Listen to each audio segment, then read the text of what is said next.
ഒരാത്മാവിൻ്റെ മൊഴിയിലൂടെ ഒരു കൊലപാതക കേസ് തെളിയിച്ച ചരിത്രത്തെക്കുറിച്ചാണ് നമ്മൾ ഇന്ന് സംസാരിക്കാൻ പോകുന്നത്. അതായത് തന്നെ കൊന്നത് ആരാണെന്ന് തൻ്റെ അമ്മയുടെ സ്വപ്നത്തിലൂടെ വന്ന് ഒരാത്മാവ് മൊഴി നൽകുകയാണ്. ആ മൊഴിയുടെ പശ്ചാത്തലത്തിൽ ആ കേസ് കോടതി വിധി എഴുതുകയാണ്. 1896 എൽവ ഹേസ്റ്റർ എന്ന് പറയുന്ന സ്ത്രീ വെസ്റ്റ് വിർജീനിയയിൽ ഒരു നല്ല ജോലി തേടിയെത്തുന്നത്.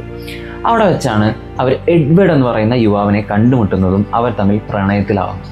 എന്നാൽ എൽവയുടെ മാതാവായ മേരി അവരുടെ ഈ ബന്ധത്തിൽ എതിർപ്പ് പ്രകടിപ്പിച്ചതിനെ തുടർന്ന് എൽവ അവളുടെ വീട്ടുകാരെ എല്ലാവരെയും ഉപേക്ഷിച്ച് എഡ്വേർഡിനെ കല്യാണം കഴിച്ച് അവർ ഒരുമിച്ച് ജീവിക്കാൻ തുടങ്ങി.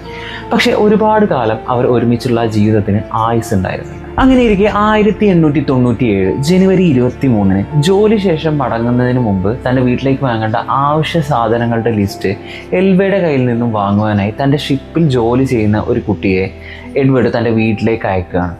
അവിടേക്ക് എത്തിച്ചേർന്ന കുട്ടിക്ക് കാണാനായത് വാതിൽപ്പടിയോട് അടുത്തായിട്ട് മരിച്ചു കിടക്കുന്ന എൽവയാണ്. ഈ വാർത്ത കാട്ടുതീ പോലെ പടർന്നു. ശവപരിശോധനയ്ക്കായി ഡോക്ടർ എത്തിയപ്പോഴേക്കും എഡ്വേർഡ് എൽവയുടെ ശരീരം വാതിൽപ്പടിയിൽ നിന്നും ബെഡ്റൂമിലേക്ക് മാറ്റിയിരുന്നു.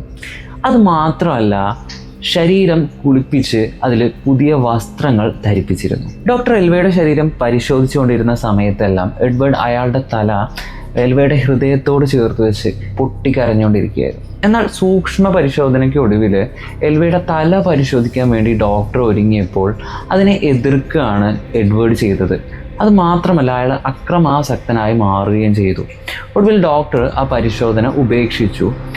മാത്രമല്ല, ബാക്കിയുള്ള പരിശോധനയിൽ അസ്വാഭാവികമായി ഒന്നും കാണാത്തതുകൊണ്ട് തന്നെ എൽവയുടെ മരണം സ്വാഭാവിക മരണമായിട്ട് ഡോക്ടർ റിപ്പോർട്ട് ചെയ്യുകയാണ്. പിന്നീട് നടന്ന ശവസംസ്കാര ചടങ്ങിൽ എഡ്വേർഡിൻ്റെ പ്രവർത്തികൾ സംശയം ഉളവാക്കുന്ന രീതിയിലായിരുന്നു. അതായത് എൽവയുടെ സംസ്കാരം പെട്ടെന്നാക്കാൻ വേണ്ടി അയാൾ അധിക തിടുക്കം കാട്ടിയിരുന്നു. അതുപോലെ തന്നെ എൽവയുടെ ശരീരത്തിൻ്റെ അടുത്തേക്ക് ആരെയും അയാൾ അടുപ്പിച്ചിരുന്നില്ല. അതുപോലെ തന്നെ എൽവയുടെ കഴുത്തിൻ്റെ അടുത്ത് തലയിണയും അതുപോലുള്ള വസ്ത്രങ്ങളൊക്കെ കൊടുന്ന് അയാൾ നിറച്ചിരുന്നു. ഇതൊക്കെ ഒരുപാട് സംശയം ഉളവാക്കുന്ന കാര്യങ്ങളായിരുന്നു. ഈ വസ്ത്രങ്ങളെല്ലാം എൽവയ്ക്ക് പ്രിയപ്പെട്ടതായിരുന്നു. അവളുടെ ആത്മാവിന് നിത്യശാന്തി കിട്ടാൻ വേണ്ടിയാണ് താൻ ഇതൊക്കെ ചെയ്യുന്നതെന്ന് എഡ്വേർഡ് ന്യായീകരിച്ചു. പക്ഷേ ഈ പ്രവർത്തികളെല്ലാം സൂക്ഷിച്ച് നോക്കിയിരുന്ന എൽവയുടെ അമ്മ മേരിക്ക് എഡ്വേർഡാണ് എൽവയെ കൊന്നതെന്ന സംശയമല്ല, ഉറപ്പ് തന്നെ ഉണ്ടായിരുന്നു. പക്ഷേ അത് തെളിയിക്കാനുള്ള തെളിവുകളൊന്നും അപ്പോൾ അവരുടെ കയ്യിലില്ലാത്തതുകൊണ്ട് അവരവിടെ മൗനം പാലിച്ചു. എൽവയുടെ ശവസംസ്കാര ചടങ്ങുകൾക്ക് ശേഷം തൻ്റെ മകൾക്ക് എന്താണ് സംഭവിച്ചതെന്ന് കാട്ടിത്തരണമെന്ന് മേരി ഉള്ളുരുകി പ്രാർത്ഥിച്ചു. അങ്ങനെ 3 ആഴ്ചകളോളം കടന്നുപോയി. ഒരു ദിവസം രാത്രി മേരിയുടെ പ്രാർത്ഥന സഫലമാക്കിക്കൊണ്ട് എൽവ മേരിയുടെ സ്വപ്നത്തിൽ പ്രത്യക്ഷപ്പെടുകയാണ്. എൽവ മേരിയുടെ സ്വപ്നത്തിൽ ഇങ്ങനെ മന്ത്രിച്ചു: എഡ്വേർഡ് ഒരു ക്രൂരനായ മനുഷ്യനാണ്. അയാളോടൊപ്പമുള്ള ജീവിതം നരക തുല്യമായിരുന്നു. അന്നേ ദിവസം രാത്രി ഭക്ഷണത്തിന് മാംസാഹാരമില്ലായിരുന്നു എന്ന കാരണം കൊണ്ട് എൽവയുടെ കഴുത്തൊടിച്ചാണ് എഡ്വേർഡ് കൊന്നത്.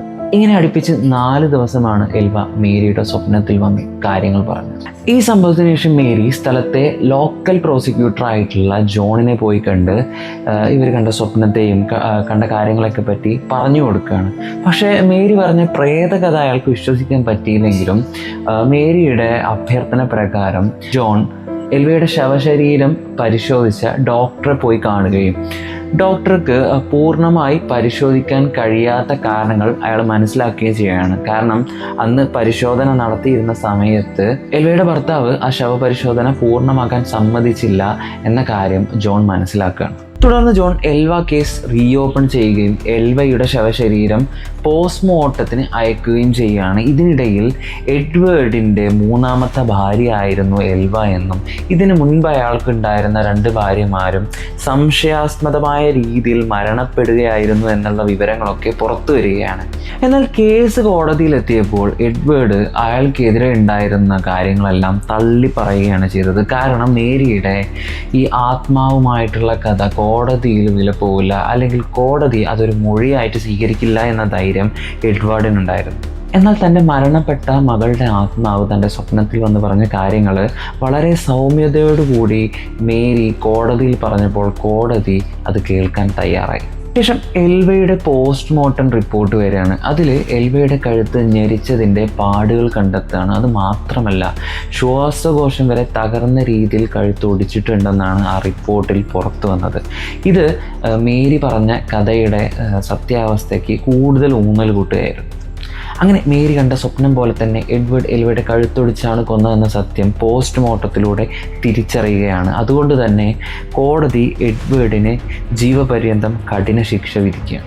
എന്നാൽ ഏതാനും വർഷങ്ങൾക്ക് ശേഷം ഒരു മാറാവ്യാധി വന്നുകൊണ്ട് എഡ്വേർഡ് ജയിലിൽ വെച്ചുകൊണ്ട് തന്നെ മരണപ്പെടുകയാണ്. ചരിത്രത്തിൽ ആദ്യമായി ഒരു ആത്മാവിൻ്റെ സാക്ഷിമൊഴിയുടെ അടിസ്ഥാനത്തിൽ കൊലയാളിയെ ശിക്ഷിച്ചു എന്ന് വാഴ്ത്തിക്കൊണ്ട് എൽവയുടെ സ്മാരകശില ഇന്നും സെമിത്തേരിയിൽ നിലകൊള്ളുന്നു.